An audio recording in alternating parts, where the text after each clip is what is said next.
हाँ, तो बच्चों आज हम लोग कक्षा 10वीं के भूगोल का 5वां चैप्टर प्राकृतिक वनस्पतियाँ और वन्य जीव इसका अध्ययन करेंगे।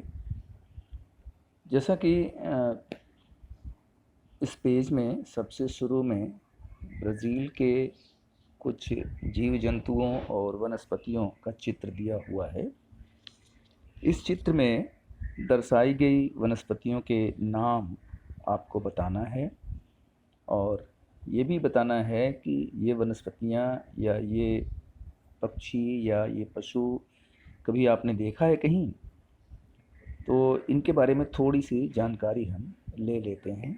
तो सबसे पहले हम लोग शुरू करते हैं इन वनस्पतियों को जानने के बारे में। तो यहाँ जैसा आप देख रहे हैं, ये जो पहला चित्र है, ये एक वनस्पति आपको दिख रही है। जैसे नागफनी का वृक्ष होता है, नागफनी ही है, कैक्टस या नागफनी, इस तरह का वृक्ष हमारे देश में भी, जहाँ बरसात कम होती है, राजस्थान के मरुस्थलीय इलाकों में पाई जाती है। उसी तरह से ब्राज़ील में भी जिन इलाकों में पानी कम बरसता है, बारिश कम होती है, उन इलाकों में इस तरह के वृक्ष पाए जाते हैं, मरुस्थलीय इलाकों में। दूसरा चित्र आप देख रहे हो, ये है जो एक वनस्पति का चित्र दिख रहा है। इसमें आप देख रहे हो फल भी लगे हुए हैं, पत्तियां हैं।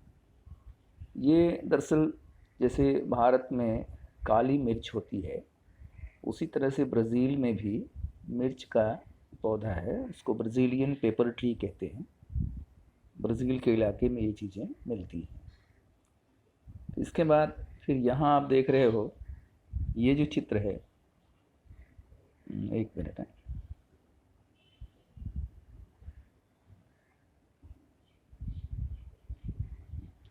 ये चीज़ सॉरी,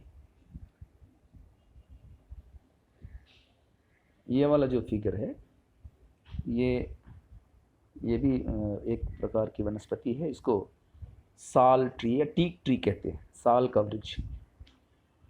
जिन इलाकों में मध्यम बरसात होती है मिलता है, हमारे देश में भी ये चीज़ मिलती है। इसके बाद ये देखिए, ये एक पक्षी है, ब्राज़ील में पाया जाता है। इसका नाम है रुफोस बैलीड थ्रस। ये ब्राज़ील के इलाके में मिलता है। ये चित्र आप अच्छी तरह से पहचान रहे होंगे, ये जगुआर है, ब्राज़ील में भी मिलता है और हमारे देश में भी मिलता है।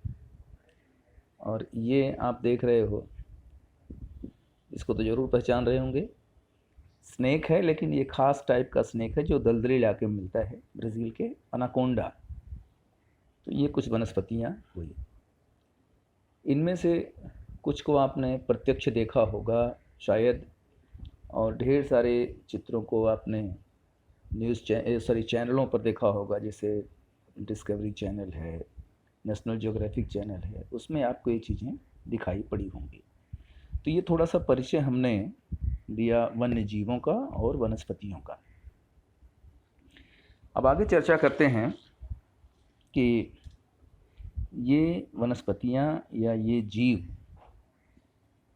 किन परिस्थितियों में होते हैं, तैयार होते हैं, उसके बारे में। तो यहाँ से चर्चा कर लेते हैं हम ब्राज़ील की वनस्पतियों के बारे में, पेड़ पौधों के बारे में। अब आप थोड़ा सा इस आकृति को देखिए। ये देखिए, ये ब्राज़ील का क्रॉस सेक्शन है। ब्राज़ील में जैसे ये जो हिस्सा दिख रहा है ग्रीन कलर का, ये तटीय क्षेत्र है, ब्राज़ील का समुद्री किनारा।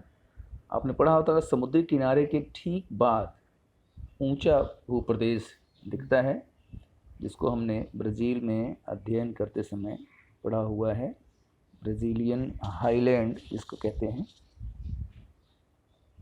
तटीय प्रदेशों में आप देख रहे हो, यहाँ बरसात 1200 मिलीमीटर है और तापमान 27 डिग्री सेल्सियस है। फिर इसके बाद आगे बढ़ते हैं तो ये है घास वाले मैदानों का प्रदेश। जो ब्राज़ीलियन हाईलैंड है, यहाँ पर समशीतोष्ण प्रकार की वनस्पतियाँ पाई जाती हैं। बरसात 600 मिलीमीटर है, तापमान 23 डिग्री सेल्सियस है। ठीक इसके बाद ये जो डाउन वाला इलाका है, ये ब्राज़ीलियन हाईलैंड, ब्राज़ील का जो उच्च भूमि है उसके ठीक पश्चिम का इलाका है, जहाँ पर बारिश कम होती है। पर्णपाती वन यहाँ पर पाए जाते हैं। 1500 मिलीमीटर बरसात ज़्यादा दिए हैं। टेम्परेचर 21 डिग्री सेल्सियस है। फिर इसके बाद शुरू होता है ये विषुवत रेखीय वन वाला प्रदेश, जहाँ पर ब्राज़ील से जो विषुवत रेखा गुजरती है उसके आसपास का इलाका, जिसको हम एक तरह से अमेजन नदी का इलाका भी कह सकते हैं। वहाँ बरसात बहुत ज़्यादा होती है, तापमान भी खूब ज़्यादा है, इसलिए वहाँ पर विषुवत रेखीय वन पाए जाते हैं जो हमेशा हरे रहते हैं। फिर इसके बाद जो जो ब्राज़ील का उत्तरी हिस्से में उच्च भूमि है, वहाँ पर ये उष्णकटिबंधीय वन पाए जाते हैं। गुयाना उच्च भूमि, इस तरह की स्थितियाँ पाई जाती हैं। सारी चीज़ें इसमें लिखी हुई हैं, आप ध्यान से देखेंगे तो मिल जाएगा। अब आइए चर्चा करते हैं वनस्पतियों के बारे में। जैसा कि आप इस समय अगर ध्यान दें तो इस मौसम में वनस्पतियाँ बहुत सारी उगी हुई हैं, क्योंकि बरसात हो रही है और धूप भी है। आपको पता होगा कि वनस्पतियों के विकास के लिए 3 चीज़ें ज़रूरी हैं: पानी, बरसात, दूसरा मिट्टी और तीसरा धूप, सनलाइट। ये 3 चीज़ें जहाँ पर पर्याप्त मात्रा में होंगी वहाँ वनस्पतियाँ खूब उगेंगी। अब ब्राज़ील के जलवायु को आपने पढ़ा हुआ है, कहाँ पर अधिक बारिश होती है, कहाँ पर कम बारिश होती है, कहाँ पर कितना तापमान होता है, उसको आपने पढ़ा हुआ है। तो आप अंदाज़ा लगा सकते हैं कि ब्राज़ील में कहाँ कैसे वन होंगे। ब्राज़ील का जो विषुववृत्तीय इलाका है, आपको रुको एक मानचित्र दिखाता हूँ, जहाँ पर ब्राज़ील का विषुववृत्तीय क्षेत्र आपको दिखाई पड़ेगा। ये देखिए, ये ब्राज़ील का मानचित्र है, जहाँ पर आपने तापमान और वर्षा दोनों देखा हुआ है।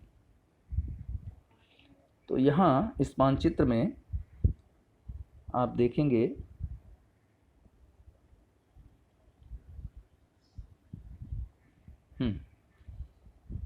विषुववृत्तीय क्षेत्र पहले देखेंगे।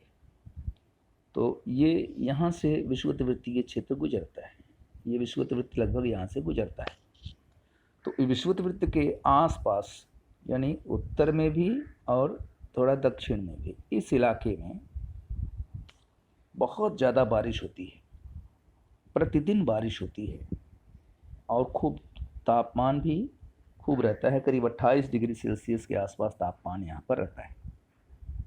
इसलिए इन इलाकों में बहुत सघन वन पाए जाते हैं। इतने सघन वन होते हैं कि उनके वनों के अंदर सूर्य की किरणें भी प्रवेश नहीं कर पाती। इनकी पत्तियां हमेशा हरी होती हैं, जिन्हें हम सदाहरित वन या सदाबहार वन भी कहते हैं। यहाँ पेड़ों का घनत्व, यानी एक पेड़ दूसरे पेड़ के बिल्कुल नज़दीक होता है, सघन वन होते हैं और विभिन्न प्रकार की वनस्पतियाँ होती है, वैरायटी ऑफ प्लांट्स, पता नहीं कितने टाइप के पेड़ यहाँ पर होते हैं। और ज़मीन से लता के पौधे यहाँ उगते हैं और वो जा कर के पेड़ों पर पूरा छा जाते हैं। जैसे आजकल आप मुंबई के आसपास के इलाकों में देख रहे होंगे, ढेर सारी लताएं पेड़ों पर छाई हुई हैं, उस तरह से यहाँ की स्थिति होती है और ये पूरे साल भर ऐसा रहता है। दूसरा, ब्राज़ील का जो शुष्क क्षेत्र है, जहाँ वर्षा कम हो रही है, उन इलाकों को जरा आप देखिए। यहाँ आपने वर्षा देखा है, अब देखिए 500 मिलीमीटर से भी कम वर्षा कहाँ पर हो रही। तो ये इलाके हैं, ये इलाके जहाँ वर्षा कम हो रही है। तो इन इलाकों में जो वनस्पतियाँ हैं वो शुष्क वनस्पतियाँ पाई जाती होंगी, शुष्क या अर्ध सदाबहार वनस्पतियाँ पाई जाती होंगी। जहाँ ये 23 सेल्सियस लिखा हुआ ना, वहाँ पर शुष्क वनस्पतियाँ पाई जाती हैं। अब आइए आप मुख्य पुस्तक पर चलते हैं।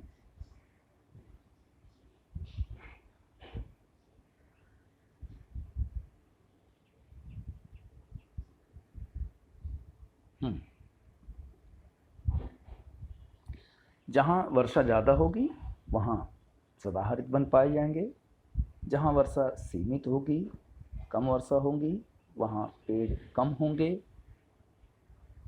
घास पाई जाती होगी। जहाँ बिल्कुल कम वर्षा होती होगी मरुस्थलीय इलाके में, वहाँ कटीली वनस्पतियाँ पाई जाती होंगी। ब्राज़ील के बारे में एक ख़ास बात आपको बताऊं कि ब्राज़ील में वन बहुत ज़्यादा है, और जो अमेज़न के आसपास के वन हैं उन वनों को विश्व का फेफड़ा कहते हैं। कारण ये है कि वनस्पतियों की मात्रा ज़्यादा है, इसलिए वातावरण में ऑक्सीजन बहुत होता है और कार्बन डाइऑक्साइड को वो अवशोषित कर लेती है। इसीलिए इस पूरे क्षेत्र को, अमेज़न के आसपास के इलाके को, विश्व का फेफड़ा भी कहा जाता है। इसके अलावा विश्व में सबसे ज़्यादा प्रकार की वनस्पतियाँ, वैरायटी ऑफ प्लांट्स, यहीं ब्राज़ील में पाए जाते हैं। इसमें तमाम तरह के वृक्ष हैं, पाओ ब्राज़ील, रबर, महोगनी, शीशम, आर्किड, तमाम विभिन्न प्रकार के वृक्ष यहाँ पर पाए जाते हैं। तो ये तो परिस्थिति हुई ब्राज़ील के वनस्पतियों की। अब इसके बाद अगला जो पॉइंट होगा उसको हम नेक्स्ट वीडियो में देखेंगे।